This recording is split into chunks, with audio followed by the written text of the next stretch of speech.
Bismillahirrahmanirrahim. Assalamualaikum warahmatullahi wabarakatuh. Waalaikumsalam warahmatullahi wabarakatuh. Kali ini pembahasannya tentang multi level marketing syariah. Pemakalah di sini sudah menyiapkan slide-nya dan kami persilahkan untuk mempresentasikan. Multi level marketing syariah adalah pemasaran multi tingkat, yaitu sistem pemasaran melalui jaringan distribusi yang dibangun secara berjenjang dengan memposisikan pelanggan perusahaan sekaligus sebagai tenaga kerja. Menurut Ustadz Hilman Roshid Shihab LC, dapat ditulis di majalah Network Business edisi pertama dengan judul Multi Level Marketing, menjelaskan bahwa bisnis MLM yang sesuai syariah adalah MLM untuk produk yang halal dan bermanfaat, dan proses perdagangannya tidak ada pelanggaran syariah, tidak ada pemaksaan, penipuan, riba, sumpah yang berlebihan, pengurangan timbangan, dan lain-lain.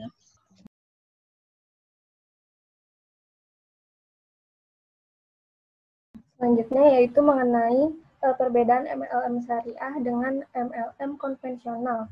Yang pertama itu dari segi pengawasan, pada MLM syariah itu memiliki DPS atau Dewan Pengawas Syariah yang merupakan di bawah naungan MUI. Dewan Pengawas ini fungsinya untuk mengawasi kegiatan bisnis agar tidak bertentangan dengan ajaran Islam. Pengawasannya itu meliputi produk yang dijual, promosi, marketing plan, dan kegiatan lain dalam perusahaan. Sedangkan pada MLM konvensional itu tidak ada dewan pengawas. Yang kedua itu dari segi produk yang dijual, pada MLM syariah, produk yang dijual itu merupakan produk yang halal dikonsumsi. Secara Islam, untuk makanan dan minuman itu harus mendapatkan label halal. Nah, untuk yang tidak termasuk makanan dan minuman itu bisa dikonsultasikan dengan DPS. Sedangkan pada MLM konvensional, produk yang dijual itu terdapat unsur gharar atau barang yang bersifat spekulatif. Yang ketiga, itu dari segi pembagian bonus.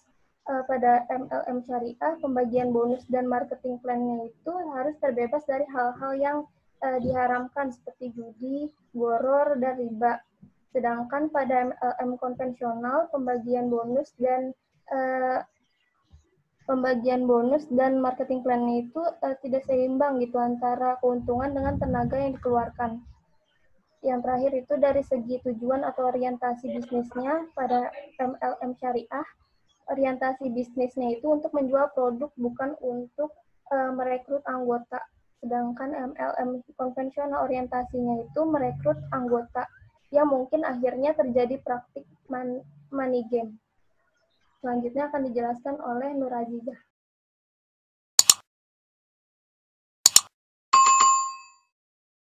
Regulasi multilevel marketing di Indonesia.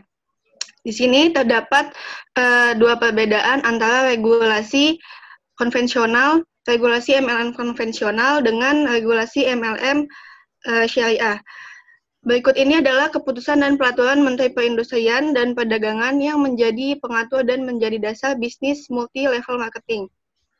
Ada tiga. Yang pertama, Keputusan Menteri Perindustrian dan Perdagangan nomor 73/MPP/Kep/3/2000 tentang ketentuan kegiatan usaha penjualan berjenjang. Yang kedua, Peraturan Menteri Perdagangan Republik Indonesia nomor 13/MSAIPDAG/Per/3/2006 tentang ketentuan dan tata cara penerbitan surat izin usaha penjualan langsung. Dan yang terakhir, yang ketiga, Peraturan Menteri Perdagangan Republik Indonesia nomor 32/M/Per/8/2008 tentang penyelenggaraan kegiatan usaha perdagangan dengan sistem penjualan langsung. Kemudian yang syariah, yaitu untuk regulasi MLM syariah, DSN MUI sudah mengeluarkan fatwa tentang MLM dengan nama penjualan langsung berjenjang syariah nomor 75 tahun 2009. Terima kasih kepada pemakalah yang sudah mempresentasikan dan juga sudah menjawab beberapa pertanyaan. Nah, MLM itu sebetulnya adalah strategi pemasaran yang dilakukan melalui sistem penjualan langsung berjenjang. Makanya disebut MLM itu, jadi strateginya itu berjenjang. Ya. Istilahnya dikenal dengan ada upline dan downline. Upline itu member yang berada di level atas, kemudian downline itu member yang berada di level bawah. Kedua-duanya itu adalah sebagai konsumen, ya, tetapi konsumen ini diberdayakan menjadi sebagai penjual langsung, ya. Nah, inilah makanya kenapa sempat booming ya MLM itu, karena ini memang efektif, ya. Bahkan sudah melalui proses kajian ilmiah ya, ada profesor di Universitas Chicago pada tahun 1940, teori ini sudah terbukti yang berhasil. Bahkan mereka bisa menjual produk ya itu sampai ke beberapa negara di dunia ya, atau ke mancanegara gitu. Jadi luar biasa hasilnya, dan perusahaan langsung meningkat ya omsetnya. Tetapi juga banyak yang kemudian membuat citra MLM itu jadi negatif ya. Sebagian masyarakat skeptis ya dengan MLM itu karena banyak yang tertipu. Mereka diiming-imingi keuntungan dengan penghasilan besar, kemudian mendapatkan bonus berupa mobil mewah ya, termasuk juga pendapatan yang signifikan gitu. Tapi ternyata nggak seperti yang dibayangkan ya. Menjalankan sistem MLM itu nggak mudah ternyata, dan akhirnya kemudian MLM itu dipandang negatif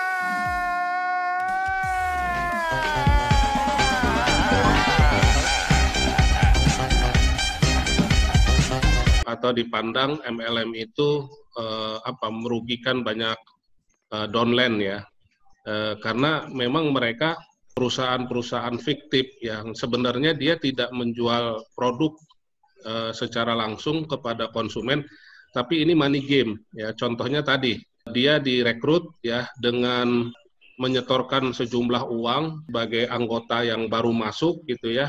Nilainya ada yang sampai 10 juta, ada yang 7 juta ya, beragam lah. Kemudian mereka diwajibkan untuk beli produk, tapi produk itu ternyata tidak memiliki kualitas yang memadai gitu. Jadi mereka hanya mengumpulkan uang yang banyak ya, tapi kualitasnya nggak diperhatikan. Nah, inilah yang kemudian Fatwa DSN MUI nomor 75 tahun 2009 itu melarang keras ya sistem multi level marketing yang ini bertentangan dengan prinsip syariah. Ditambah lagi itu sistem pembagian keuntungan tidak adil, di mana si upline mendapatkan keuntungan terus-menerus dari downline-nya, walaupun tidak bekerja, kecuali kan kalau upline-nya itu dia ikut membina para downline-nya. Karena konsep MLM itu sebetulnya M yang pertama ya, itu maknanya meet ya. Meet itu artinya melakukan pertemuan antara upline dengan downline. Tujuannya adalah untuk memotivasi para downline-nya. Kemudian L ya, huruf yang keduanya itu L itu learn. Learn itu artinya belajar. Di mana si upline itu sharing pengalaman suksesnya kepada downline-nya untuk belajar bagaimana cara menjual ya. Kemudian M yang terakhir artinya multiplier ya, multiplier ya. Memberikan manfaat untuk banyak orang. Sebetulnya ini bagus sekali ya sistem penjualan secara langsung berjenjang ini. Nah, makanya MUI merekomendasikan ada 12 persyaratan dan ketentuan dibolehkannya multi level marketing syariah. Yang pertama itu dari sisi struktur organisasi ya. Ini harus memiliki DPS, Dewan Pengawas Syariah.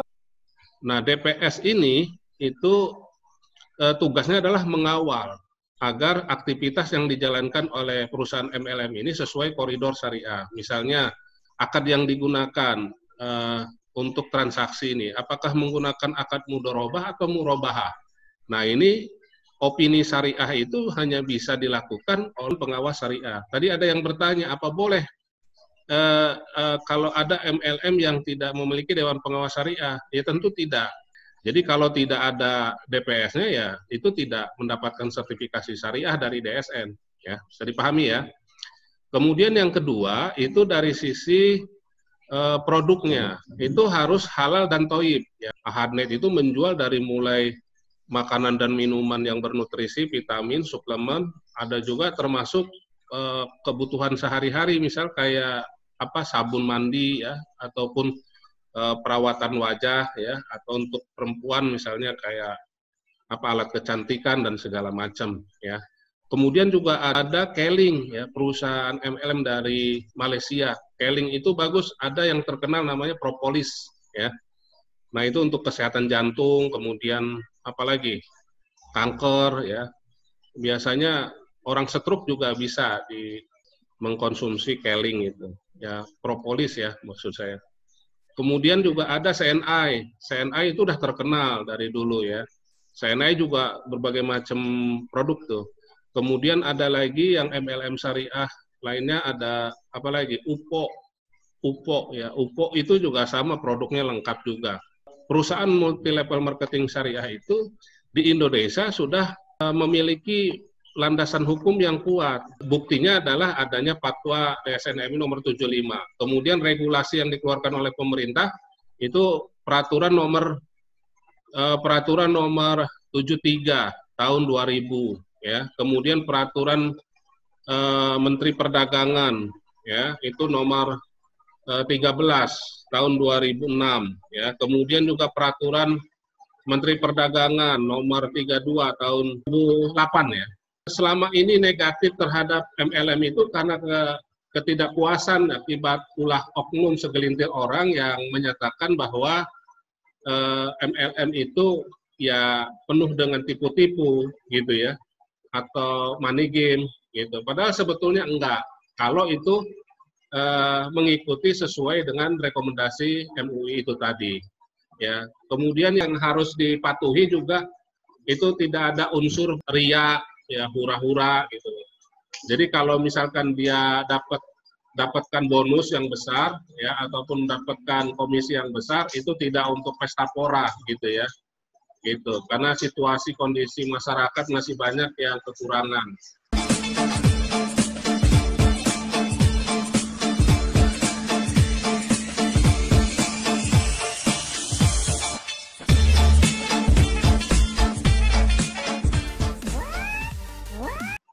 Oke, selanjutnya ya, kan ada dua yang dijanjikan oleh pihak MLM. Pertama itu adalah komisi. Komisi itu diberikan apabila berhasil merekrut.